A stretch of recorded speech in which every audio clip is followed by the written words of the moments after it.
Hello, everybody. Welcome back to the At a Time Football Podcast. It's obviously been a while. I think last episode we talked about how we were going to do weekly uploads, and it's now been 3 weeks. 3 weeks. But with 3 weeks of not talking about football, there's more news to report, and there's some fairly big news to report. So, or not report, but give our opinions on. So yeah. Sit back, relax. It's going to be, a while. Get to the first topic of today, probably the biggest news in world football at the moment. Manchester City's Champions League ban and fine being reduced. Champions League, they were banned for 2 years, obviously, and now that has been entirely taken away. There's 0-year ban now. And their fine from 30 million has been reduced to 10 million. What do you got to say about that? Well, apart from the obvious, as a rival club fan, I am pretty distraught because as a club who has dealt with breaching violations ourselves, we have been punished.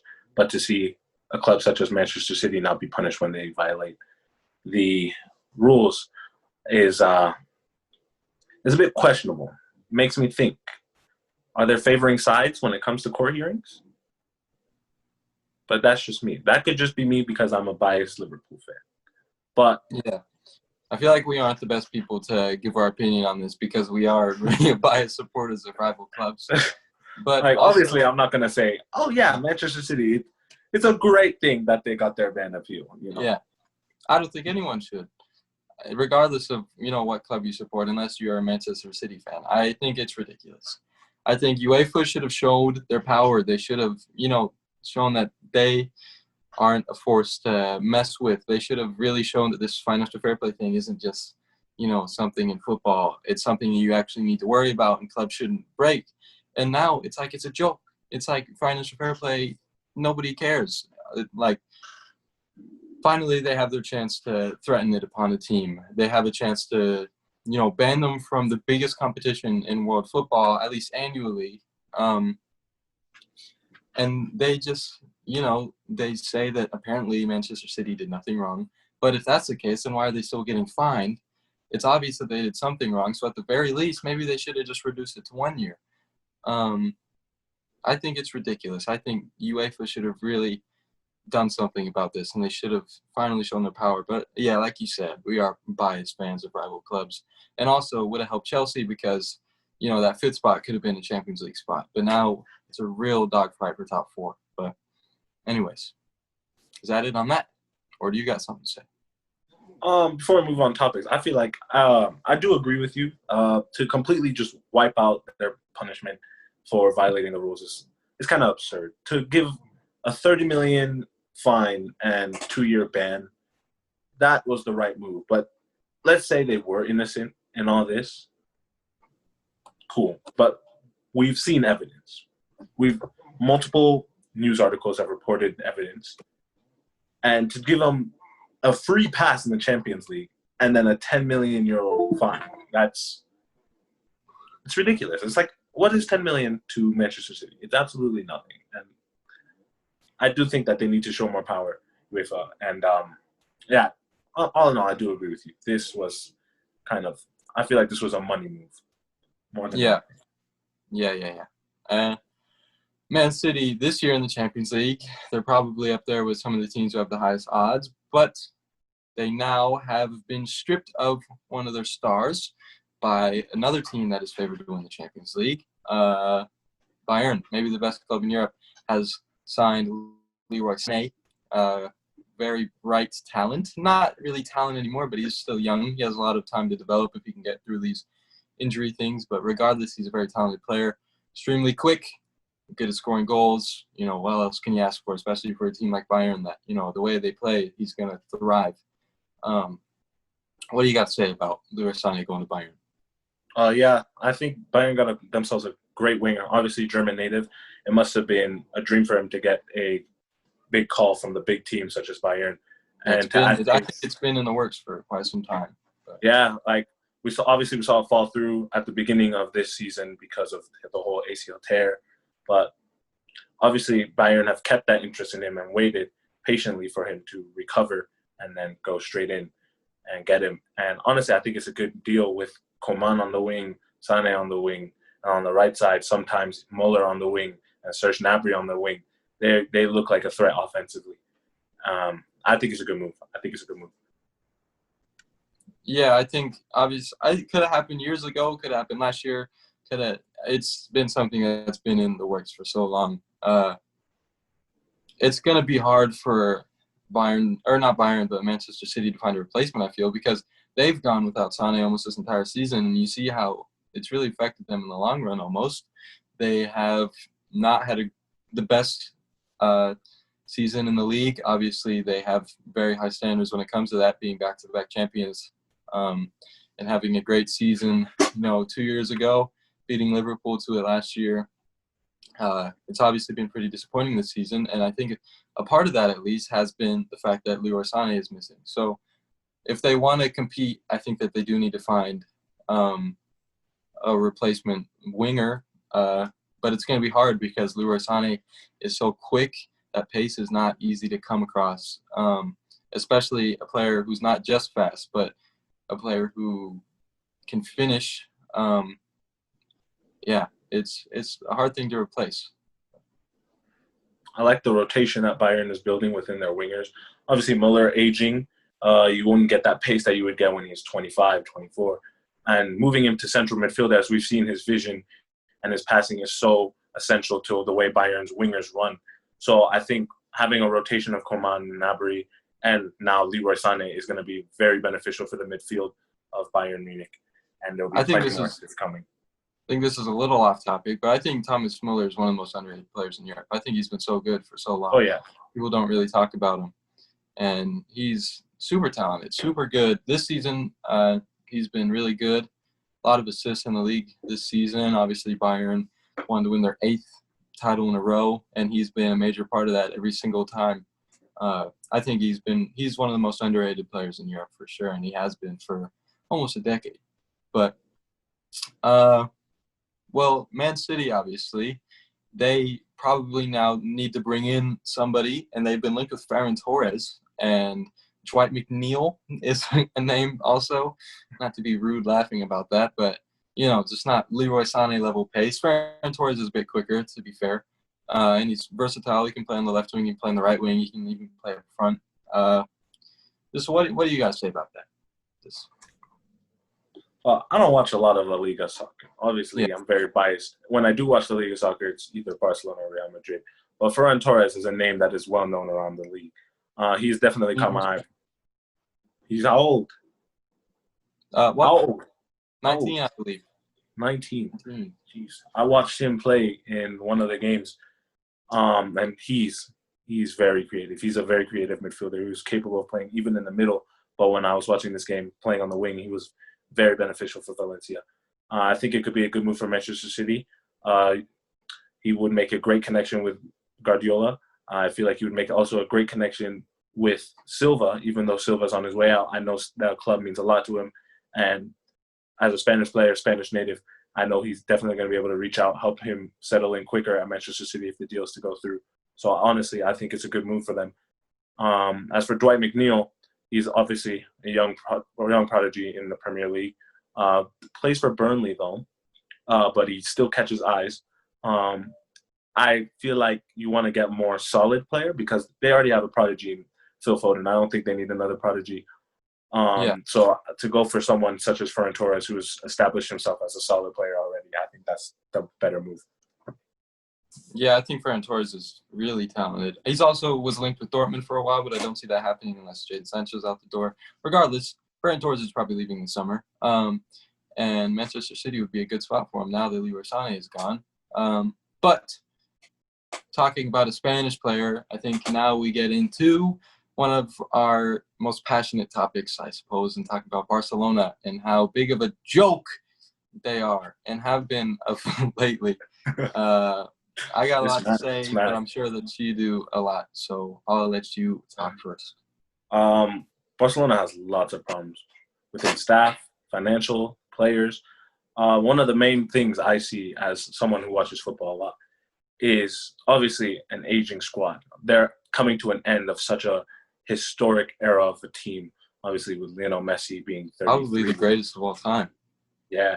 Busquets coming into 31. Rakitic also 33. Jordi Alba 31. Like, they have 8 players in their starting lineup right now who are above the age of 31. And I think, as weird as it is to say, it's time to start looking for some good replacements. I mean, over the last 5 years, we've seen them trying to look for replacements, but it's not working out. They get flops after flops, and they spent over 900 million trying to find these players to help their future, but it just doesn't work out. And obviously, it's put them in debt now to the point where they can't even afford one player that could benefit them in the striking option, whether it be Neymar, whether it be Lautaro Martinez. So right now, I think they need to be focusing on youth. Obviously, they have extremely good youth with a well-known name, Ricky Puig, in the midfield. Um, I think he's a Ansu very Fati. talented central midfielder, and I feel like they should invest their time into developing him into becoming a solid Barcelona player. Yeah. It's going to take a lot for Barcelona to get out of the situation, I think, that they're in right now. They have spent so much money in the transfer market. They've barely made any money, and it's going to be really hard to make money. They spent 400 million, I think, combined on 3 players: Griezmann, Dembele, Coutinho. Coutinho, who's on loan. Dembele, who probably hasn't even played 50% of the matches that he's been at Barcelona for. Griezmann, who's looked to be maybe the best of the bunch, and he doesn't even fit in that well because they're playing him out of position. They have to, because he plays the exact same position as Messi.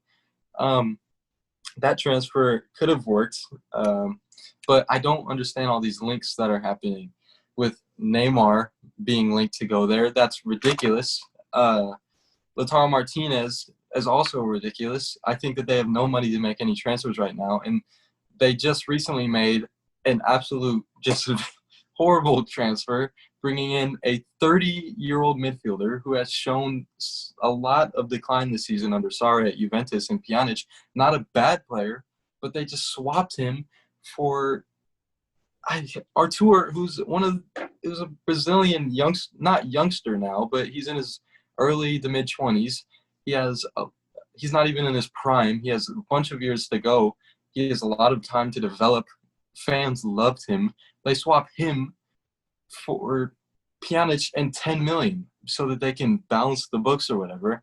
And that just shows how deep of a financial situation they're in and how desperate they are to get out of the situation that they were in by swapping a young player fans love, who loves the team, loves the club, just so that they can go and balance the books. And they bring in a player who plays pretty much the exact same position as Busquets. And Busquets is already one of the best players in this position in the world. We don't know how much longer, but he still is a great player, much better than Pjanic, I think.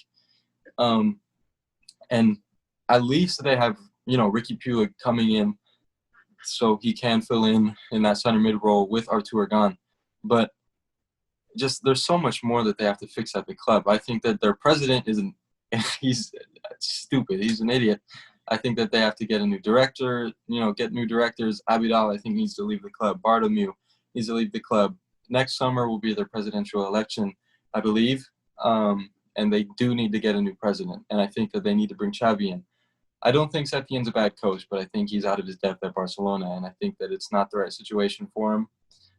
I like how he's maybe trying some risks, something that Valverde really didn't do too much. He just stuck with his one thing, and that's why he's been fired. And they didn't win really anything of importance under Valverde other than a couple of La Liga titles, which is an expectation for Barcelona every season.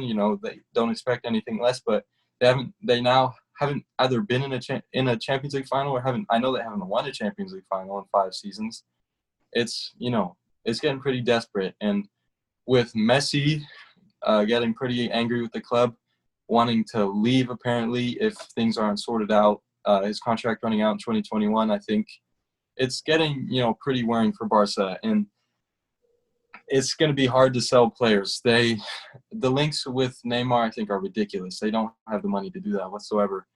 They could get Lautaro Martinez. Apparently, there's personal terms already agreed on, but I know they don't have the money. And to get the money, they need to sell Coutinho, who is probably going to be extremely hard to sell because not only did they spend like 140 million on him, it's just they probably won't even get half of that. Maybe they'll get half of it. I think he's still a really talented player, but yeah, I got a lot to say about Barca. It's not a good situation. I think it's funny that you bring up the president because this is not the first time that Barca fans are complaining about him. It's gone since 2017. He's always involved in scandals. And it's just funny because when you look at let's go back to when Valverde was fired. When you go back, you had the likes of Pochettino coming up, Ronald Koeman, you had Xavi. All these managers were lined up and they didn't want to take the job because they know financially, I'm telling you, he's not capable. There's only so much that we can, as bystanders, we can blame on the players and the coach, and eventually it comes up to the hierarchy. It says a lot when your fifth option as a manager is who you have to go through. Like, when you look for a replacement, you want it to be your first on your short list or your second, not your fifth. That shows some very scary signs for Barcelona. And even Messi not even wanting to renew his contract because of because of the president. Nobody feels like they can succeed at that club with him running it. And I feel like I do agree with you that it is time for a change for the president of Barcelona. Yeah. Especially when you look at other situations in La Liga. You have Atletico, who's a young squad, decently young squad, and they are on the come up. They have, really good young players. Yao Felix hasn't really settled in, but he has a lot of potential. Even Diego Llorente, who you know a thing or two about. And obviously Real Madrid, who's just getting younger and younger, it seems like every season, bringing in, good players for a lot of money. And some of them haven't really worked out, like Luka Jovic. But Barcelona, who's just aging, and they're getting older and older, especially by bringing in players like Pjanic and players leaving the club. And not only that, but pretty much when a Barca player goes out on loan, it means that they're not going back to the club. Todibo is probably gone, who is one of their brightest young talents. Cucurella, he was already sold to Getafe, right? Getafe, I believe. Yeah. Getafe, all these other players. Alenya, he was on loan, right? He went to Real Betis. He's probably gone. How did I forget his name? The guy who went to Roma, Perez, went to Roma. He's gone. All this youth talent that has so much potential is just leaving the club. I think that those players probably aren't coming back. That's just typically what happens with Barca. I guess selling those players, you get a decent amount of money. Maybe it's enough to, pay Lautaro Martinez's release clause. But they need to start investing in youth, and it's going to be hard. I don't think that is what their coach wants to do, or not their coach, but their president. I don't think that he wants to, rely on the youth development. I think that he wants to be the Barca of old, and he wants to buy all these players to be the new version of some player instead of just letting a player be that player at the club. There have been 3 players who he has now been, had the title of a Neymar replacement with Griezmann, Dembele, Coutinho. They've all been supposed to replace Neymar, and it's 0 for 3 so far, I think, because nobody can be Neymar. Neymar is Neymar, and I think that they have to go past that. They have to, I don't know what just happened. They have to find new players. They have to do new things. I'm sorry, my TV is going crazy. It's just, the Barca situation, it's not great, and it's going to take a lot to get out of it. Yeah. Is that it on that? Any more strong opinions? I believe so. I think that's all we can say. The president needs to go. There needs to be some changes. I think they need to invest more time in youth, and we'll see how they progress from there. Yeah. Well, this is now jumping the ship, but we can talk about your beloved club and how they have been linked with the likes of Thiago Alcantara, who is this season been one of the best midfielders in the world. He has obviously just got surgery, I believe, but since the turn of the year, since 2020 has begun, he has been one of the best midfielders in the world, I'd say. What do you got to say about that? I think Thiago is world class. Obviously, has won majority of his titles and his accolades at Bayern Munich, winning 6 or 7 consecutive Bundesliga trophies. And let's not forget the side trophies. He's definitely a creative midfielder. He has vision past all the midfielders I believe that we have at Liverpool right now. His passing is exquisite. His link-ups with wingers at Bayern, his link-ups and his close-range dribbling is definitely something to be admired, and I feel like it can be used very well at Liverpool. That's something we do like. We have very hardworking, high work ethic defenders, but we lack sort of a creative midfielder. I think as creative as a midfielder we have is probably Naby Keita and Wijnaldum. And with Naby Keita, he's an excellent midfielder when he's 100% healthy. On his day, he's probably the best midfielder in the Premier League. But Naby injuries Keita? are stopping him. Yes, I truly believe that on his best nights, when he's fully healthy, he can be the best. Kevin De Bruyne. Yeah, he can be on his level. I truly do believe that. Well, obviously Kevin De Bruyne is world class. They play different sorts of games, but Naby Keita's game on a healthy day, I believe he can be a very well-rounded midfielder. But obviously injuries has plagued him, and his future is in a little bit of a question. And with Wijnaldum's contracts holding up, I feel like this Thiago talks have gotten a little stronger. I'm like, oh, what is this? Is he going to be the Wijnaldum replacement? Quite honestly, though, if I'm going to be frank, though he's a good player, I don't believe we need a player such as Thiago, because I know if we get Thiago, I know we're going to keep Wijnaldum. There's not a single Liverpool fan that I know as of now that is like, yes, we need to get rid of Wijnaldum. We love our midfielders to death, and we already have the struggles enough rotating within our midfield with Henderson, Oxlade-Chamberlain, Fabinho, Keita, obviously the come up of Curtis Jones. It's a big headache for Jurgen Klopp, and I feel like adding another midfielder to that rotation is just going to be an even bigger headache. But then again, I don't really know if we were to get Thiago, if someone would leave. So I guess we just have to sit and wait and see what the club does, FSG and Jurgen Klopp. Let's see how they handle this. From the outside looking in, I feel like a big reason why Liverpool haven't succeeded in the Champions League this season is because they didn't freshen up the squad really at all. And it wasn't really a new team. They just kind of went in with what they had. It was enough to win the Premier League by a mile, by a long shot. But I think that they do need to freshen up the team a bit. And I think that, me not being a Liverpool fan, but just looking on it from the outside, I think that Thiago would be really good for freshening up the team. I think he would add a whole new dynamic to the Liverpool team. He's unbelievably talented. He's in his prime. He has years to go. He's gas in the tank. And just as I say, I'm not a Liverpool fan, but I think if Thiago was to come, the guy that would seem to be out would be Wijnaldum, just because of all the talks, obviously, with the contract things. And Wijnaldum would be a decent bit of money, selling him. He's a world-class midfielder, but he's not Thiago. And while Thiago could probably play, I've heard we've talked about it a bit.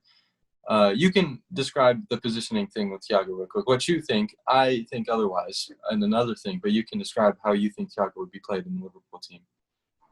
I feel like if Thiago were to come into the Liverpool team, he would play a central role, which would eventually move Fabinho into center back to pair up with Virgil van Dijk. Because though we may seem like we want to create I feel like this move would kill two birds with one stone. Two things that Liverpool need is defensive consistency within our rotation and a creative midfielder. Thiago would be that creative midfielder.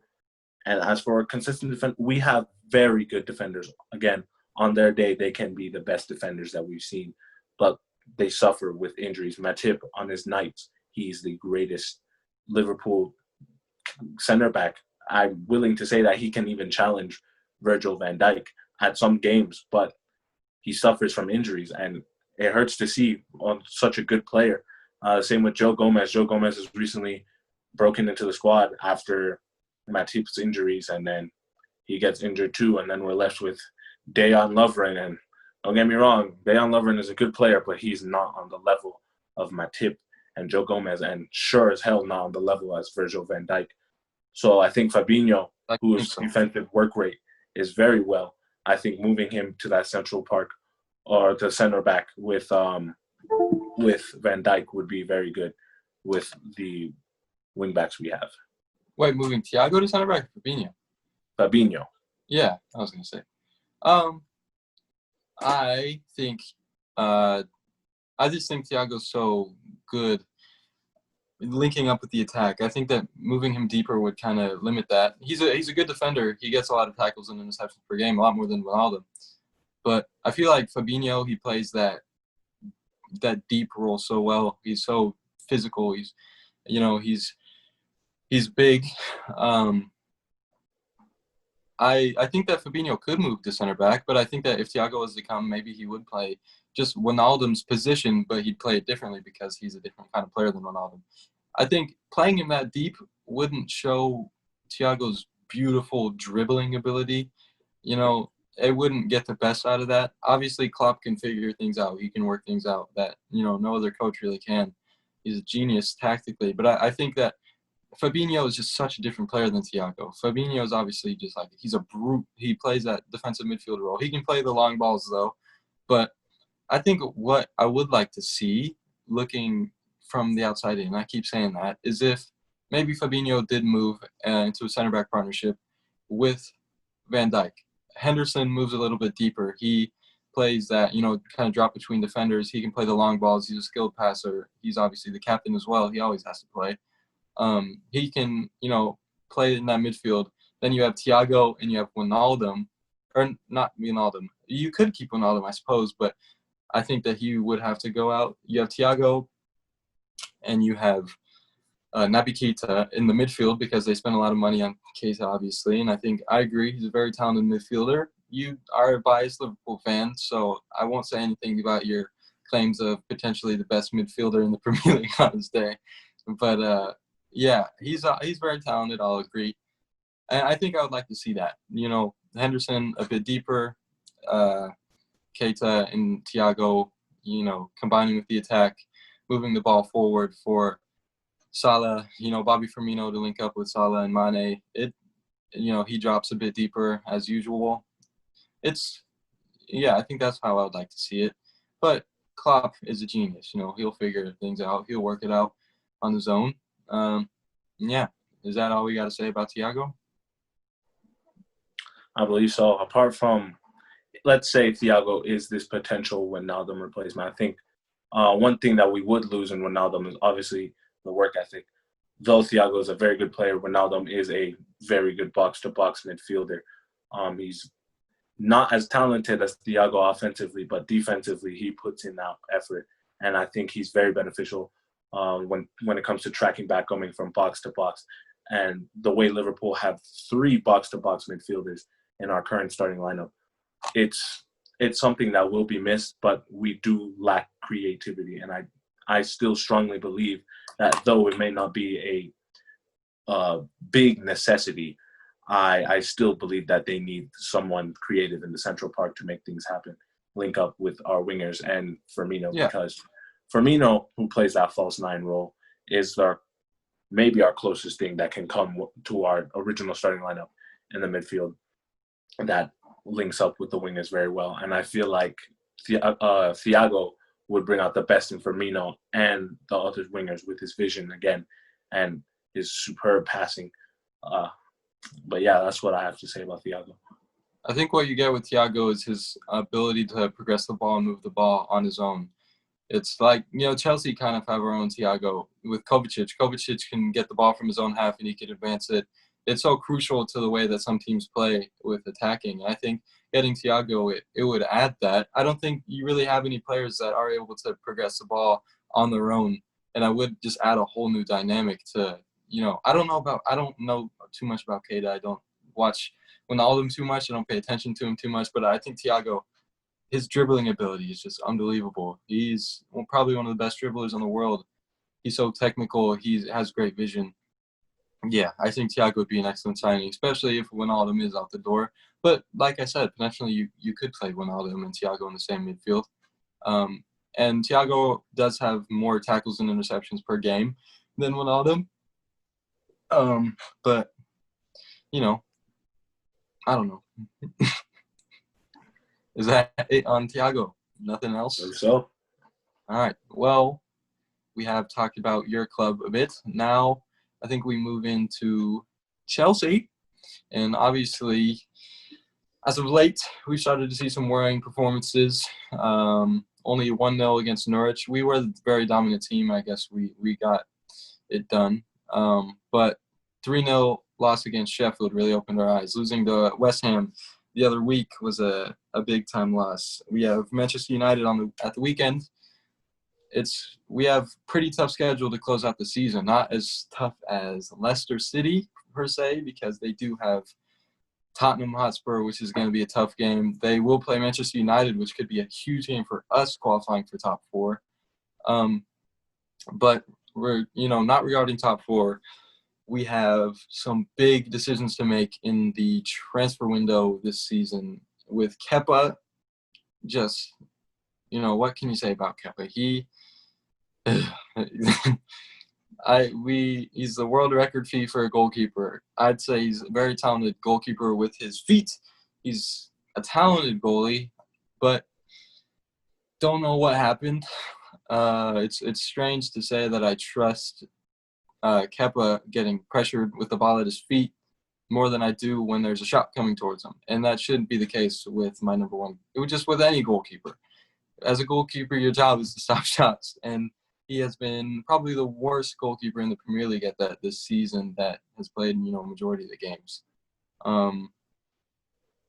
It's, I guess our defense isn't helping him a whole lot at times, but Kepa, you do expect him for being a world record keeper, being more expensive than players like Ederson and Alisson, who are both two top 3, top 5 keepers in the entire world. You do expect him to at least be close to their level, and instead he's probably a bottom 10 keeper in the Premier League.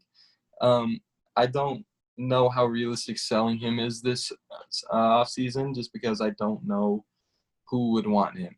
I guess, potentially some teams can want him, but I think it would be a 2-year loan.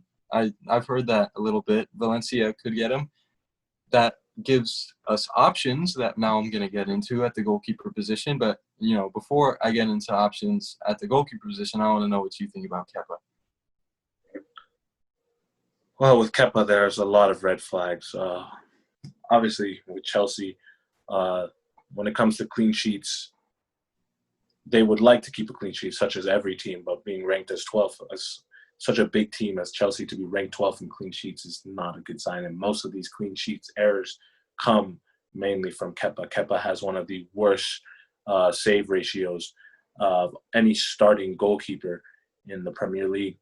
And I believe on the path that Chelsea's on, obviously with Timo Werner coming in, Hakim Ziyech, they're promises of Champions League football. And when it comes to getting players like this onto your roster, you want a Champions League team. You can't afford little mistakes to become big mistakes. And I believe as of now, Kepa is a big mistake that they need to fix. So whether it be selling or loaning, whatever it is, I feel like they need to do whatever is necessary before next season to get him out of there and get his confidence back up, replace the keeper. And with that being said, I also believe, while talking about minor issues and big issues, I believe that Chelsea need to fix the left-back position, because Emerson, he's not a very consistent left-back, as we know, and Marcus Alonso, very good in the final third. He's very critical to how Chelsea play in the final third with his shots, his crosses, his passing. But when it comes to tracking back and defending the ball, he is their weakest point. We saw that against West Ham. I watched that game, and after watching that game, him letting Yarmolenko get a 90th minute winner, that game showed me that Chelsea are in desperate need of a new left back, preferably one who has a high defensive work rate, because offensively, We've seen what Azpilicueta can do, and we've seen what he can do defensively. And Azpilicueta is another wingback who's very crucial the way they play offensively, because we know he's one good fullback at crossing. No, I'm not necessarily saying that they need to get a defensive-minded left back purely, but they need to start looking at a left back who will track back and won't be lazy to come back and stop that winger attack from happening.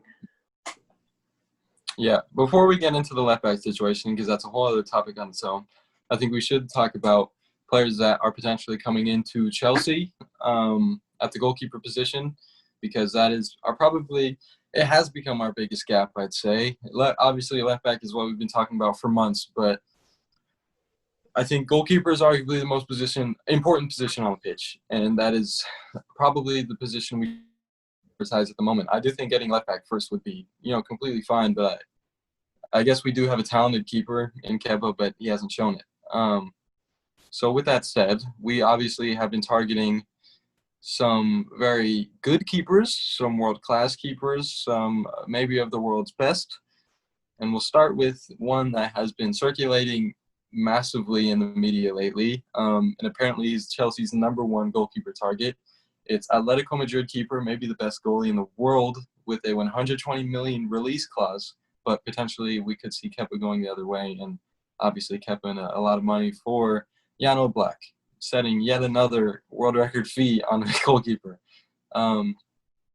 What can you say about potentially Jan Oblak coming to Chelsea?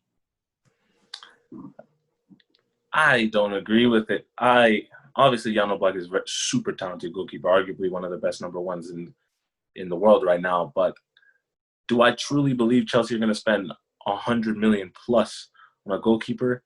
No, I don't. Do I think they need to spend 100 million plus on a goalkeeper? No, I don't. I think Jan Oblak is fine at Atletico Madrid. Is a very talented keeper. He's a very good keeper as well. But I don't think they're willing to spend that much money on a goalkeeper. And rightfully so, I do believe that they're making the right choice and not spending that much on a goalkeeper. I think it's a pipe dream. But would I love to see Jan Oblak coming to Chelsea? I would, because he's maybe the best goalkeeper in the world. So if it happened, I'd be open to it. But I don't really see it happening either. I don't think Chelsea's going to go out and spend that much money on a goalkeeper, because we saw what happened last time. Not that it would be the same outcome, but I think that there are cheaper options, much cheaper options, and it'll allow us to spend big in other positions, even though goalkeeper might be our biggest position of need, which, saying that, is why I'd be completely okay if we did go out and we spent all this money on Oblak. I just don't think that we will necessarily do that. It's definitely a dream. But with him, there's a guy that is probably a fourth of the fee, reportedly, if Jan Oblak is 120 million rated, if that is his buyout clause from Atletico Madrid. It's the man who can apparently leave Ajax if the fee is right, which is a reportedly 30 million. He's been allowed to leave the club. He's followed Chelsea on Instagram. He started to like Chelsea posts on Instagram. Don't know how much traction that has, but Andre Onana has been talked about. Even in January, he was being talked about as a potential Kepa replacement.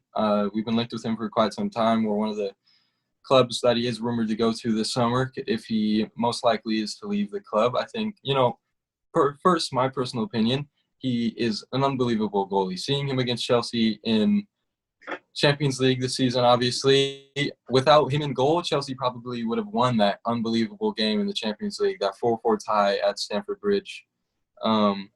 Without him in goal, we probably could have won 7-4. We could have scored a bit more goals, but he made some unbelievable saves, some crucial saves. He's a world-class keeper, I think, and he's also pretty young, 24 years old. That's 10 years maybe at the top. And obviously has so much time to develop and grow, and he might be my #1 choice. What can you say about Onana that hasn't already been said, I suppose? Andre Onana is a super good goalkeeper. Obviously, we saw the year Ajax almost made it to the Champions League final, playing against Tottenham, losing, unfortunately, in a 3-2 defeat. We saw how much he carried. I believe that season he had 15 clean sheets in the Eredivisie, which is by far any more clean sheets than Kepa has had in the Premier League. And I think that's a very good sign. Onana is very good with his feet and very good with his hands. So I believe that is something to get very, very excited about. Very talented keeper, very acrobatic. I believe that it is a player that can target because it is a player who, market value wise, is very cheap. 30 million, 40 million, because not only does he play in the Eredivisie, but with the current Corona times, prices have been going down, and I feel like it would be a bargain for Chelsea to get 30 million for Onana. I feel like that would be a steal. Yeah, I agree. I think Onana is probably my favorite of the targets, at least most realistically. Obviously, if I want anyone, it's probably Oblak. But Onana is the youngest, and that's – or not youngest, but he is younger. And for extremely cheap, and that would allow us to go and spend big in other positions. And it's not like we're getting a bad player at all. We're getting a world-class keeper who's been linked with Barcelona, Tottenham, other big clubs. I don't like calling Tottenham a big club, but I am. And so other targets that we've been talking about, we don't need to get into it too much because I feel like those maybe have been the biggest links as of recently. After the Sheffield game, obviously Dean Henderson just naturally became linked with Chelsea. He's an unbelievable keeper, though. He probably should be England's number one. He's had a great season with Sheffield this year. Probably better than De Gea at this point. So Manchester United should be looking to keep him, but you never know. He could go back to Sheffield next season on loan. Maybe they muster up the funds to buy him. Could be a lot of money. Or Chelsea swoop in. We buy him for, who knows, 30, 40 million. A lot of money, not too much money for a keeper. He's a year younger than Onana, I believe. And he has that a bit of Premier League experience, obviously something Onana doesn't have, but Onana does have Champions League experience, which is what we want to start competing in more regularly by making these big transfers like, Timo Werner, Hakim Ziyech, obviously huge links with Kai Havertz. So, yeah, we have Dean Henderson. Shaqiri, the Trabzonspor keeper, reportedly a fee had been agreed. I don't believe it at all. If he came to the bridge, I'd be, it's a keeper. I don't know too much about him. I know he's probably the best goalkeeper in Turkey at the moment, even though your guy, Karius is there. Don't even get me started. Honestly, though, I'd rather take Karius in goal than I would Kepa at this time, but that's not the point. So those have probably been the biggest names. I might be blanking out on one or two, but regardless, Chelsea need a goalkeeper, and I'd be perfect. I'd be ecstatic if any of those guys came, especially Shaqiri, who'd be a bit cheaper. He'd be a cheaper option.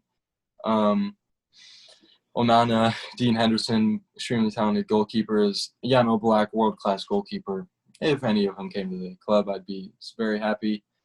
Now, as you were talking about earlier, the left-back situation. We have links with quite a few players in that position as well. You've already touched on it, so I'll just start bringing up some names. As you said, obviously, Emerson, he has submitted a transfer request. He will be leaving the club this summer for sure. Be extremely surprised if he didn't. But he has kind of never fit in with the three coaches he has seen since he came to the club. Antonio Conte wants him back at Inter Milan. Obviously, with Sarri, it wasn't until later on in the season that we started to see him break in with the team. Beginning of this season, Emerson was arguably Chelsea's best player, and who knows what the hell happened. He has been completely phased out of the team. Alonso and Azpilicueta, who's a right back, is now in favor over him. He's leaving the club for sure. I think we should be able to get a return on him as well. So, thanks, Emerson. But Alonso, I love him, I'll be honest. You either love him or you hate him as a Chelsea fan. He scored some massive goals for us over the years. I don't think it's his time to go yet, but he's not a left back. And we've seen some decent performances of him as a left back, but it is against teams that don't attack fast and you don't necessarily have to worry about on the counterattack. And when he's playing left back against those teams that are quick on the attack, he gets absolutely shredded because he has zero defensive work rate. Alonso is extremely talented at going forward. He scores goals. He crosses, good balls into the box. He's very important on our attack whenever he's playing. But defensively, he is definitely a liability. He doesn't track back. He's slow. So it has obviously we've been linked with left backs all season. There were different options in January, but one player that we have been linked with pretty much this entire season, but it is for quite a bit of money. The fees have differed, especially I think they could change depending on if Leicester do get Champions League football. Ben Chilwell, who is an extremely talented left back, but obviously since the restart and even before that, his form kind of started to go on the decline.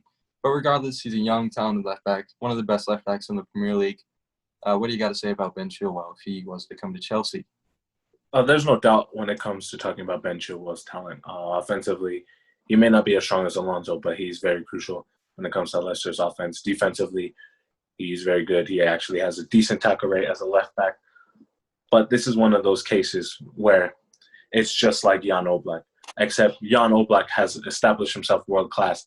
I think Chilwell playing for Leicester has not established himself that yet, but Leicester have already slapped him with a hefty fee of $66 million.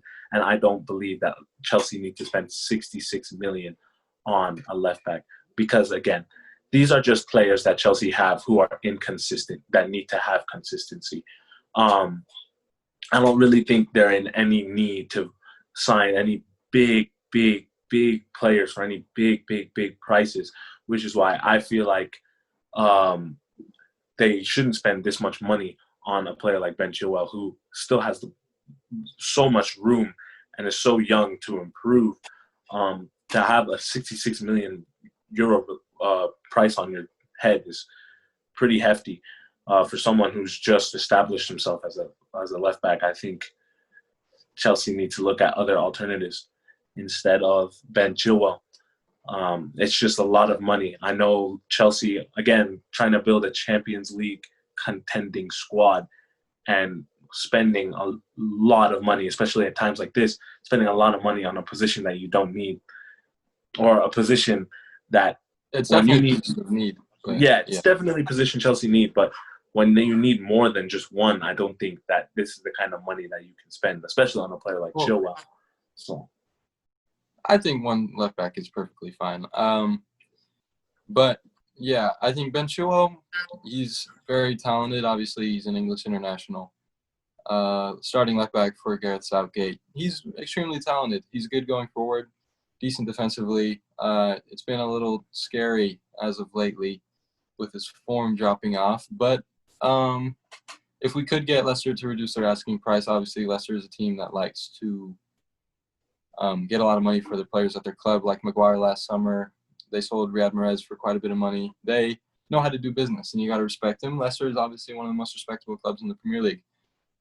They, with their title years ago, the talent that they've been able to bring to the club, they're an exciting team. And to get a player away from their club, it would cost a lot of money. So, yeah, I think Ben Chilwell, if we got him, I'd be happy.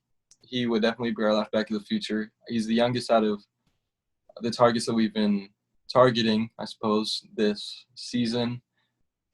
But now getting into some other options. One of the biggest links other than Chilwell has been Alex Telles, the Porto left back, who is extremely talented going forward. Good at scoring goals, good at assisting goals. He's been at Porto for so long. Should have already left probably by now, but he's been linked with Chelsea for years.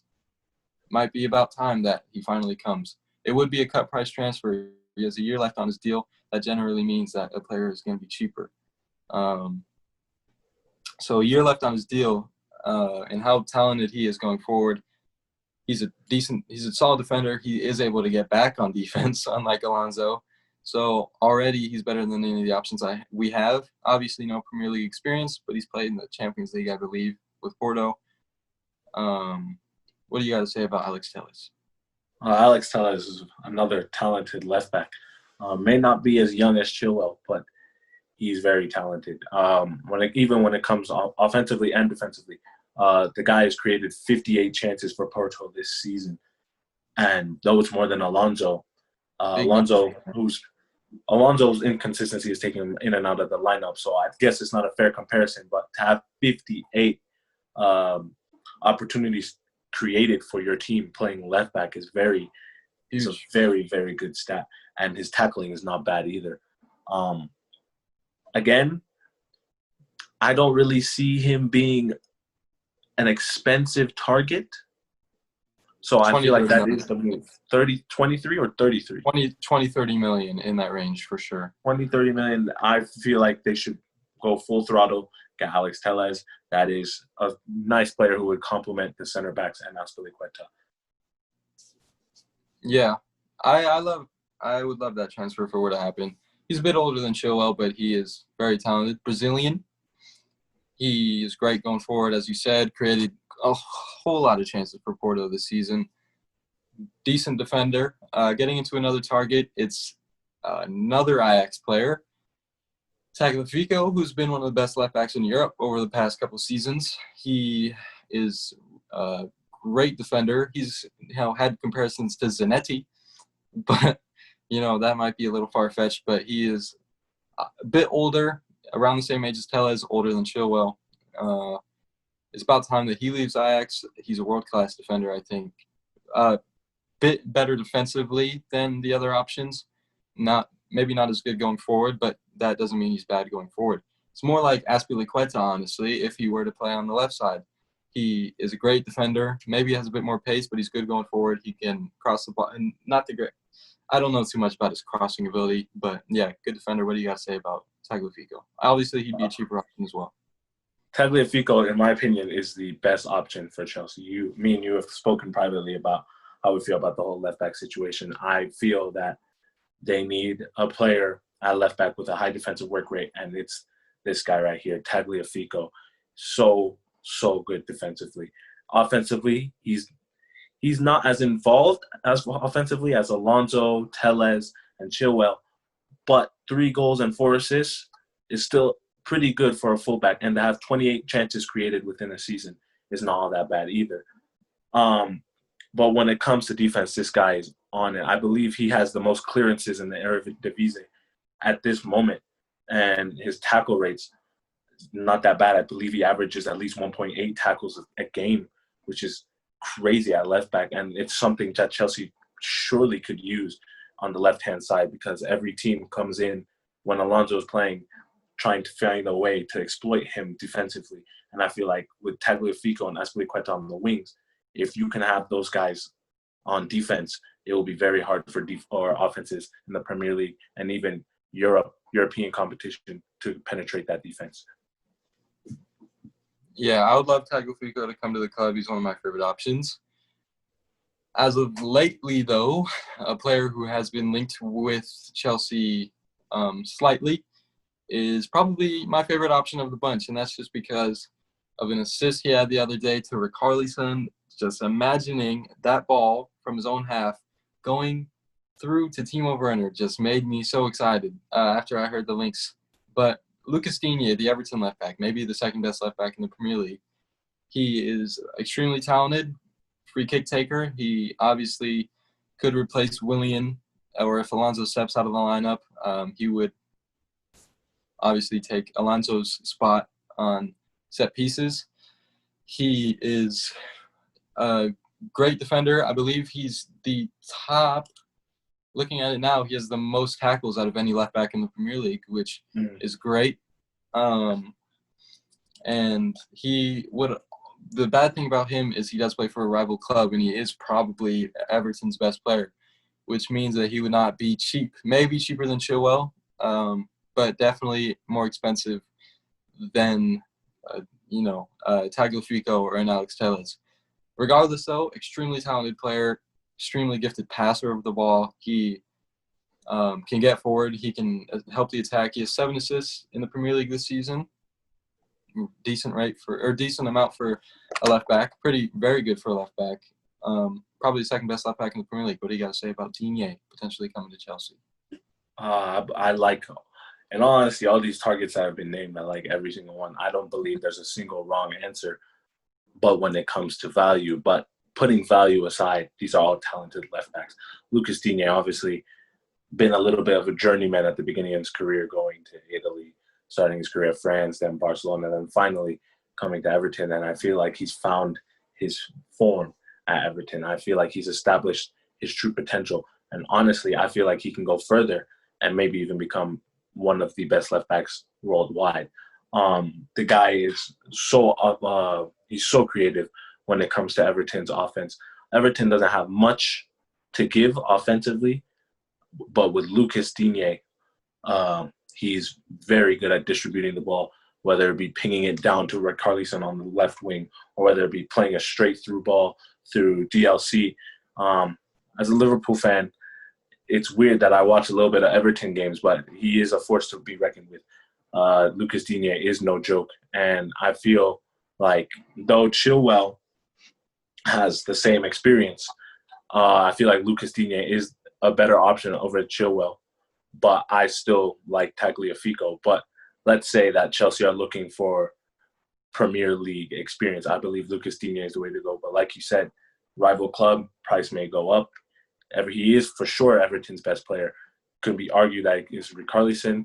It could be argued it's DLC, in my opinion. And it seems like in your opinion as well, it's Lucas Digne. And I feel like though it may be hard to get him, it would be a hell of an acquisition. Don't forget about Leighton Baines. Leighton Baines, man. He's a legend. He is a legend. Yeah, Digne, he does turn 27 in a couple of days, so not too young, but he is about the same age as Tagliafico and Tellez. He's in the prime of his career. Would love to see him come to Chelsea. Chilwell's obviously the young option, and he has time to grow into potentially a better player than Digne, but there is the price tag that there is to worry about with him. And finally, the last target, we have to talk about it just because it has been a rumor. Don't know how true it's going to – don't know how true it is, even though I would love if it were to happen, is Bayern Munich left back pretty much of this entire decade. David Alaba, at a time, was probably the best left back in the world. Still is up there. He has played center back for part of this season. David Alaba, what do you got to say about him potentially coming to Chelsea? He would be an expensive option, but he also has 1 year left on his deal, which, as I said earlier, generally means that a player is going to be slightly cheaper or a lot cheaper. Well, I believe in Alba. They get a player just like Azpilicueta. Obviously, the both of them are both versatile. Both played center backs for their club. Both played right back for their club, and both played left back for their club. They can play on anywhere defensively and be very helpful. Alaba, he is very well-rounded defensively, and he's very well-rounded offensively. But I just can't see David Alaba leaving Bayern and coming to Chelsea, obviously, with the history, being there at the club since the age of 19. He's 27 at the moment, 28 even. And he's been with the club through everything. And he's become such a crucial member to the team. I don't really see him leaving, but it would be a great acquisition. Again, another player who complements Azpilicueta very well. Another player who can probably play some very good passes to the wingers, Pulisic, maybe Hakim, maybe even Werner.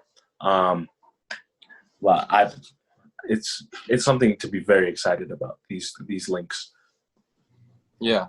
If we did get Alaba, I'd be ecstatic. It would probably be 40, 50 million in that range. He is extremely talented. He's been one of the best defenders in Europe for half a decade. He even played in the Champions League final against us in 2012, I believe. He was their starting left back, I think. So that's when he was very young. But extremely talented. Just all of these links. As I said with the goalkeeper position, if any of them were to come to the club, I would be very happy. I don't think that we can rely on Azpilicueta, like you were saying, just because of Reece James. Obviously, Azpilicueta, he has to find a way to fit into the squad for a bit of the games next season. I'm guessing him and Reece James will battle it out. But with Reece James being the young gun who is extremely talented, it's just unfortunate that he's a right back and he plays for England. But, he is an unbelievable crosser into the box. He's quick. He's strong. Everything you want out of your right back. It will be exciting to see who plays opposite of him for the future. But, yeah, I think that's it on the left back position, unless you have anything else to say. Well, with that said, we move into one more position for Chelsea, and then a player. We'll touch on the center back situation really quick, because Chelsea's defense this season certainly has not been convincing. We've had quite a rotation of center backs this year. We haven't really had a consistent center back. Tomori looked at the beginning of the season to be our guy. He had an excellent performance against Liverpool, scored that wonder goal against Wolves. He looks like the guy of the future, but with some injuries, especially as of lately and during the season a bit, he has battled some minor injuries. But he is the guy going forward, I think, that we should look to partner in the future. But at the moment, Christensen, he has looked world-class in some games. Against Manchester City, he was excellent. He was our best center back. Then going forward, he was just average. It's confusing with him. Rudiger against Nurts played some beautiful long balls. His placement was amazing. But before that, he was in horrible form. We couldn't really pair him with anybody. We couldn't find out who to pair him with, so instead he just fell out of the rotation. And that's when we saw Zuma come into the lineup, who has been easily our best center back as of late.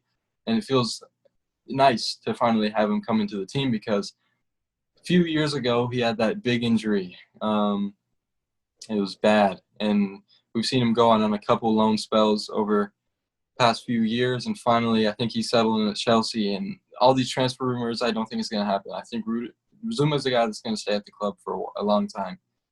And he is definitely a guy that we probably should be looking to partner with as well. So our current center back situation, it needs to improve. With me saying that, I don't know how much more these players are going to develop other than Tomori, but I don't think that we have the time to wait. I think that right now is the time that we jump on and we try to find the guy. We have been linked with some center backs, players that could play the center back position. Probably the player I'm most excited about if it were to happen, I suppose. We do want a left-footed center back. We do want a world-class center back. But starting with the rumor that I guess has been circulating the most out of everything lately, Declan Rice, the number 6 for West Ham, starting number 6 for England, potentially moving back, playing center back for Chelsea. Obviously, Chelsea being his boyhood club.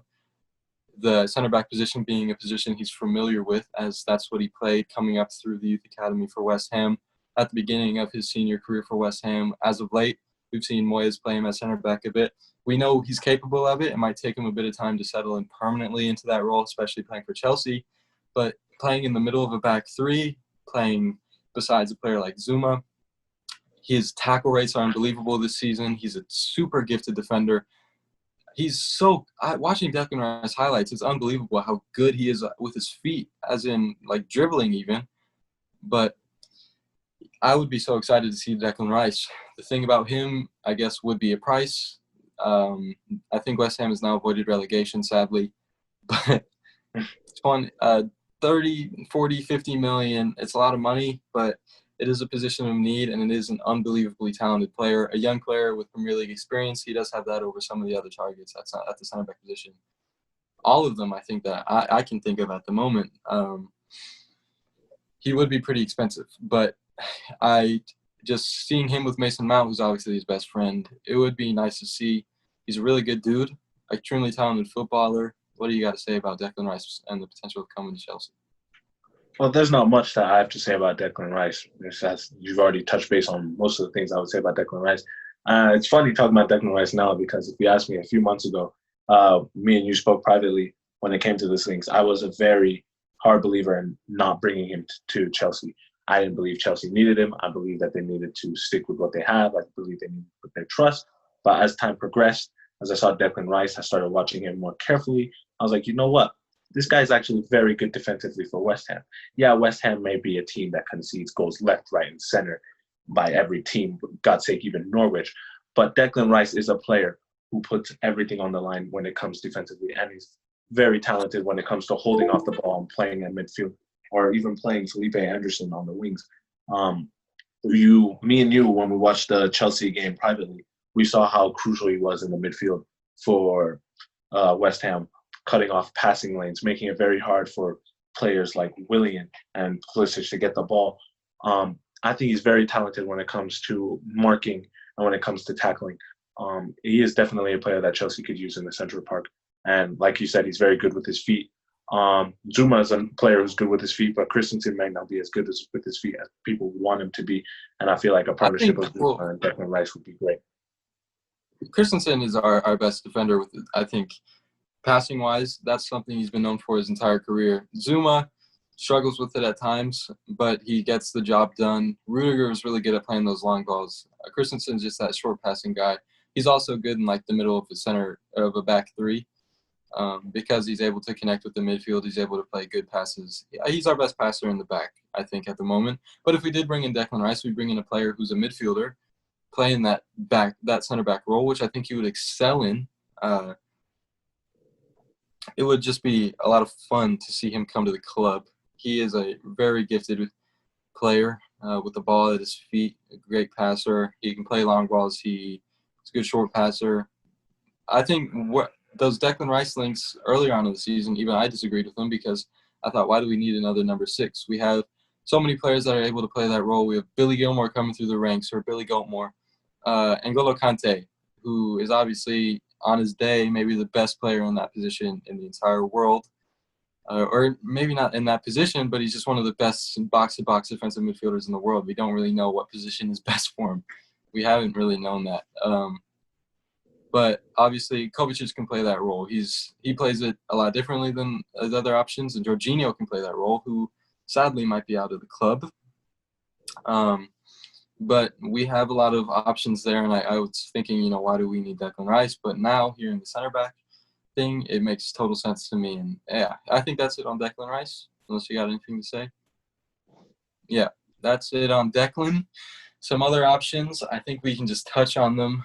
For the moment, Chelsea have been looking at a left-footed center back for quite some time. And earlier on in the season, January, we were linked with former Chelsea player Nathan Ake, who had a 35 million buyback clause from Bournemouth, which we did not choose to use. But we are still linked with him, and we could actually probably get him for cheaper than 40 million if Bournemouth are relegated this season. And you have some strong opinions about Ake, I believe. You really like him, right? I told you when watching the Manchester United, Bournemouth game a few days ago, although he came off injured, I saw how very involved he was defensively. He's a player who will put everything on the line to stop a goal. And you would think that in the records that Bournemouth currently holds, being in relegation, you would think, their defenders don't care. When you watch Nathan Ake play, you see something different. This guy is chasing down players from the left-hand side to the right-hand side to the middle side. He's putting his body on the line for every shot, no matter how ridiculous. The guy came off injuring himself, blocking a Vardy shot, which could have easily been a goal in the Leicester versus Bournemouth game. And I feel like that was just incredible to me. The guy wanted to keep going on. You could tell he was telling the medical staff, he's like, no, I want to continue. And you would think that a player who knows what his caliber is, you would think that he would say, oh, no, just take me off. I don't want to be here. But you can tell he has passion for the game, which is what we're starting to see less of nowadays. But he is a defender with passion, and that is what I truly like about Nathan Ake. Yeah, I would love to see Nathan Ake return to the club. He is a very gifted defender, Premier League experience, something that some other options don't have. He is a left-footed defender, which we don't have, left-footed center back, which we don't have. But getting into some other options, we don't have much to say on these guys, but they are talents we know. Torres and Gabriel from Lille, both left-footed center backs, both 6'3", I believe, both around the same age. Gabriel, I think a bit more established. He has had that Champions League experience, or at least we've seen him in the Champions. Actually, wait, Pau Torres, or not Pau Torres? I can't think of his first name right now. What's his first name? The center back for Villarreal. Yeah. Why can't I think of his first name? Torres. I now got him confused with Ferran Torres. Regardless, 6'3", left-footed, something that we don't have. He's good in the air. I don't think his numbers are actually anything to be, drooling over, but he's an option. I don't think he would be too expensive. He's linked with Barcelona. He's linked with Arsenal. So that'd be a plus. Don't have much to say on that. Gabriel, we've seen him in the Champions League, talented defender, Brazilian. Wouldn't be. It seemed like he was going to come to Chelsea earlier in the season, 40 million. he had a choice between Everton and Chelsea, and it looked like he chose Chelsea. But since then, kind of just fizzled out, and it looks like nothing happened with that. But it's still a link that could happen this summer. And yeah, what do you have to say on those transfers potentially happening? It seems like there's a current theme going with these left-footed defenders. I've noticed that these left-footed defenders are below the age of 25, so they really want to invest in the youth when it comes to the left-footed defender. Pau Torres, who's been tearing it up defensively. It is Pau. It is Pau, yeah. Oh, I said that. Pau Torres, who's been tearing it up for Villarreal. Villarreal is on a magnificent run right now for Champions League football, but I think they barely missed it and are going to Europa. And Gabriel playing for Lille. I think they were 8th this season, actually.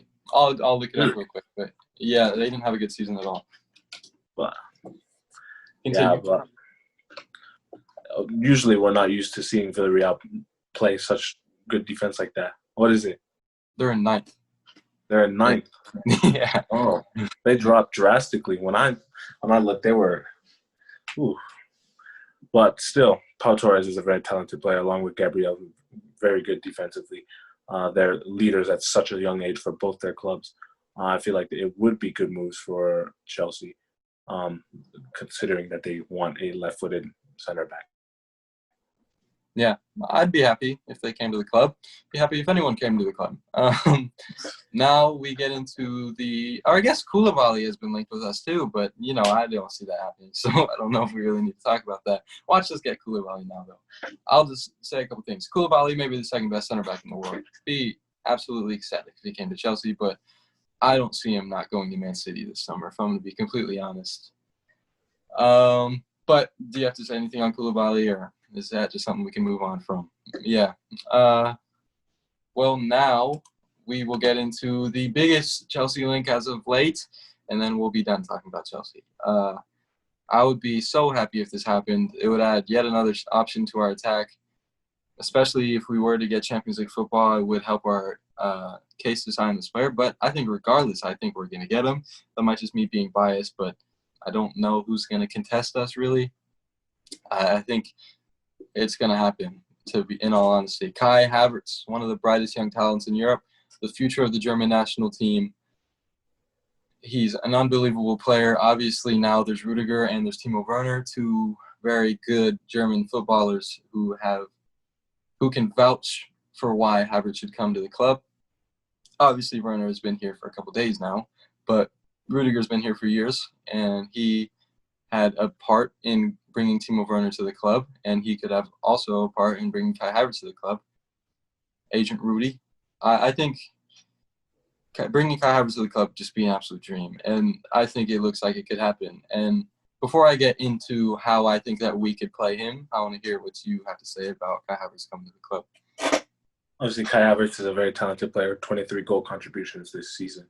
And he's playing for Leverkusen. Not that Leverkusen's a bad club, but obviously we've seen a big change in Leverkusen and the way they performed in Europa and the way they performed in Bundesliga with a partnership with Volland and new acquisition Moussa Diaby. They've been tearing it in the Bundesliga and in Europa. I think they have a very, very talented roster and a very good future, whether Havertz leaves or whether Havertz stays. And whether Havertz comes to Chelsea, I believe that it could be a good acquisition as well, because midfielders, when it comes to midfielders, Chelsea, they don't lack creativity, but to have a creativity such as Havertz could not hurt in the slightest. I don't see any cons. All I see is pros. It would develop the roster. It would develop everyone offensively and maybe even defensively. So good technically. He's a tactically smart kid. I see it's a good thing. Yeah. Kai Havertz, just me thinking about the possibilities of him coming to the club is unreal, and how he could pair up with obviously Timo Werner, which we've seen on the German national team, seeing him pair up with Christian Pulisic, who's been our best player at least since the restart. What people aren't talking about is seeing a combination of potentially Olivier Giroud, who does like to drop back and connect with the attack. Sometimes he could be a good hold-up guy for a guy like Timo Werner next season, and he's a left-footed striker. But seeing that Kai Havertz, who I could see if we did continue to play this 4-3-3 formation, playing as a number 8 on the right, who I think he's a bit underrated defensively. He's obviously big. He might not be strong yet. He's a bit lengthy, but he's tall. I could see him playing on the right side of a number 8. I could see Mason Mount on the left, who's obviously crucial to how we play, and potentially, Kovacic, Kante, Billy Gilmore as a number 6. Kovacic can rotate in as a number 8, as he's played for quite some time this season. It's exciting next season. That midfield of Mason Mount. Obviously, Ross Barkley's an option as well, who's been unbelievable, I think, since the restart. He's had some great performances. I would love if we kept him, but it's hard to see how he could rotate in. But even seeing a midfield of Ross Barkley and Kai Havertz would be, it'd be really nice to see. I think Ross Barkley's been great recently. But yeah, Kai Havertz could fit in there. The versatility of Kai Havertz is another thing. We've seen him play on the right for Leverkusen a little bit this season. He can play as a false 9. He can play even just as a number 9. He can play as a number 10, obviously. He is extremely gifted. He is a future world-class player. He already could be a world-class player at this moment. He is unbelievable. I'll be ecstatic when the transfer happens. Not to jinx it, or I guess I should say if, just in case. But it looks like we're going to have the money.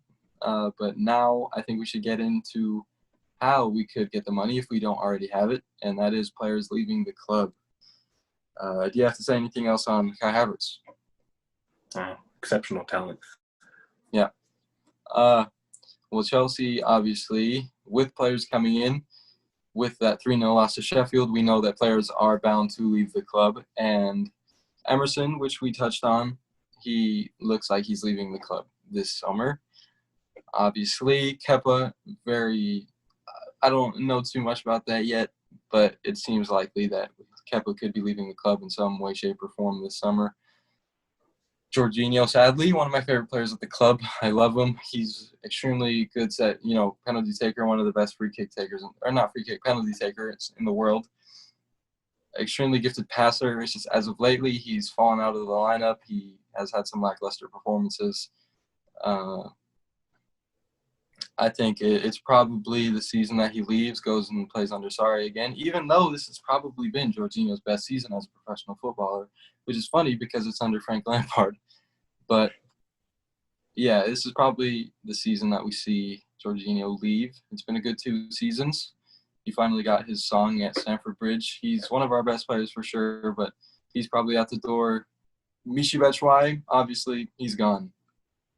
He hasn't featured since February, I believe. He's out the door. He's had some great moments for Chelsea as well against Atletico Madrid, obviously. We all know that moment as Chelsea fans. His goal this season against Ajax, he scored 7 goals, I believe, this year, which is kind of surprising. But it's his time to go, I think. He hasn't really been in favor by any coach since he's been signed from Marseille. Don't think we'll get as much money we spent on him. Obviously, he could be using a swap deal for Declan Rice, potentially. But he's gone. Pedro, thank you so much. He will be going to Roma at the end of the season, which is why I don't think he'll be featuring anymore for us this year, because he's on his way out and he doesn't want to risk injury being already a player in his early 30s. He's a legendary player. He started for Spain. He started for Barcelona during their glory days. He had some great times for Chelsea, pairing up with Willian, pairing up with Eden Hazard. Obviously, the Diego Costa era for a bit. It was an exciting time. Pedro, thank you very much. From the bottom of my heart, has been one of my favorite players at the club over the past few years. Willian, that also means a lot to me. He's been the player to take the number 10 from Hazard. As of lately, we've seen him maybe in the best form of his career, but as of the past couple games, it has started to drop. But his penalty taking has been great since the restart. He scored quite a few goals, assisted a couple, I believe. He's been great, but I do think it's time to go. He wants 3 years, and I don't think Chelsea are going to give 3 years. It's just something that we never do. We don't offer players above 30 years old unless they're John Terry that much, we don't give them a future at the club. And we do have players like Hakim Ziyech, who I'm ecstatic for. Obviously, we saw him at the bridge against Norwich the other day. It will be sad to see Willian go, but I think it's time. Willian has had an excellent Chelsea career. He's had some, he scored some huge goals for us. He scored some beautiful goals for us. I don't think you can hate him as a Chelsea fan, but some fans don't love him. That's for sure. But I do love Willian. I think he's had some moments of magic, regardless of form at times. But yeah, it will be sad to see him go, but I do think it's time, especially with this new revelation of Chelsea Football Club. What do you have to say about players leaving the club? Obviously, there are players on loan like Bakayoko who are for sure out this year. But yeah, other than that, what do you got to say about players leaving the club potentially this season? Well, obviously, we all know about the loan army Chelsea has. A lot of those players, I believe, will be sold. They have no future. We know they have no future. Some of them have very high futures, but for most of them, like Bakayoko, unfortunately, Victor Moses, who served very well for the club. I'm not even a Chelsea fan, but I know that I got to give props to him. Playing the season with Conte where he played wingback, he was absolutely superb. What a change in form. Players like that, they will be looking to be sold this season.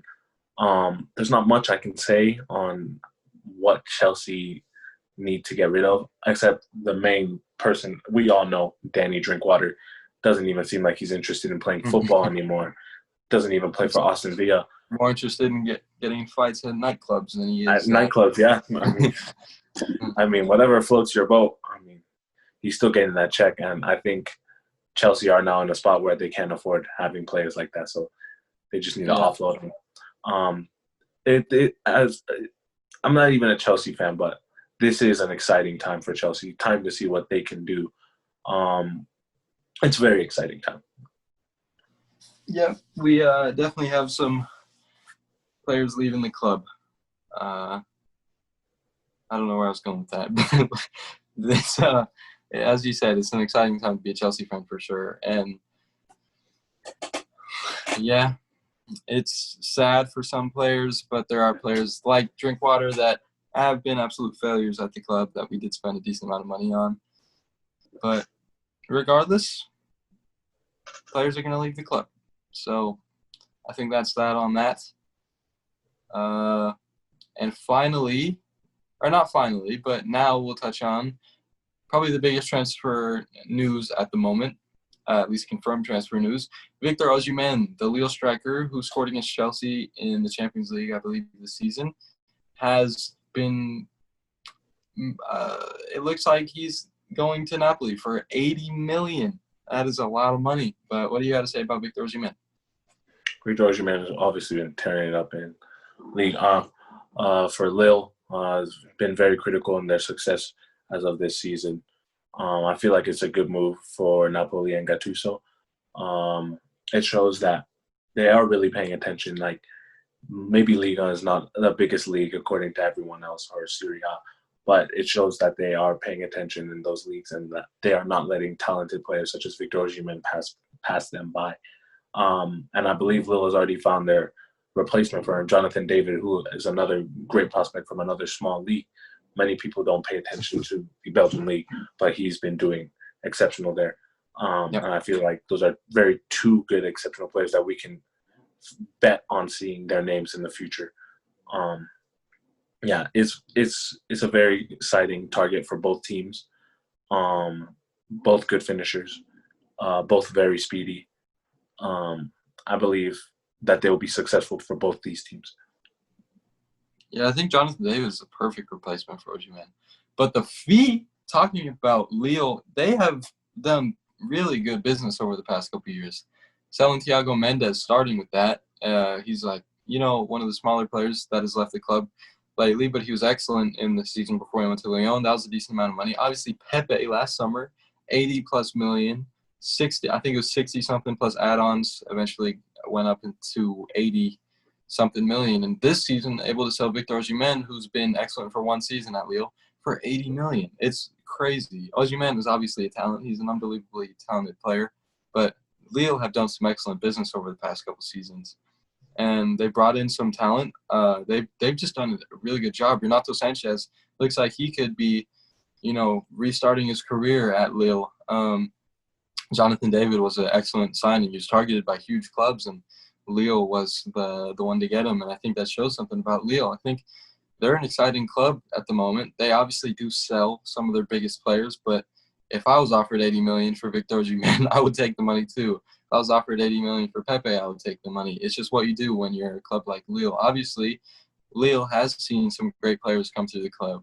Eden Hazard came from Lille before he went to Chelsea. Lille's a good club. We obviously got to see them in the Champions League this season against Chelsea with Gabriel, obviously being another player from there. Mike Magnan, their goalkeeper, talented player. They have a lot of talent at the club. Lille's good. Jonathan David I don't have stats up or anything, but I know he has been one of the brightest young stars. I think he's 19 years old. He's been one of the brightest young stars in I was about to say England. In Europe this season, he's in Europa, isn't he? Jonathan David, I believe. Yeah. Or is it Champions? I don't even know. I know that he's in European competition. But for Genk, I believe, don't know too much about, I don't know. I've watched him play, though. I've seen his highlights. He is rapid, and he can score goals. And perfect players to replace Victor Osimhen, I think. Is that it on Victor Osimhen and Jonathan David? Well, final topic of the day, and it's one that we should get over with pretty quick. Champions League, which will be resumed in August. Obviously, Bayern are the big favorites. We talked about it. Manchester City, I'd say, are probably second, with them leading over Real Madrid, with the second leg being yet to play. But after the round of 16 has been entirely played out, there will just be one-leg fixtures, which could see a team like Atalanta advance all the way to the final. What can you say about Champions League? Champions League this season is exciting, as it is every season. We're seeing newcomers such as Atalanta, who, if we started the season, people had not even heard about them. With the likes of Gomez, Duvan Zapata, they have, and even Paslic. Ilicic. Don't forget about Ilicic. Ilicic too. I forget about him all the time. He's definitely the best player, and you would think that someone at the age of 33 wouldn't be as good as he is, but he's very solid. Even the manager they have, you can tell the tactics that they have is something that is new to the game. It's very good, and it's helped benefit Atalanta as a club.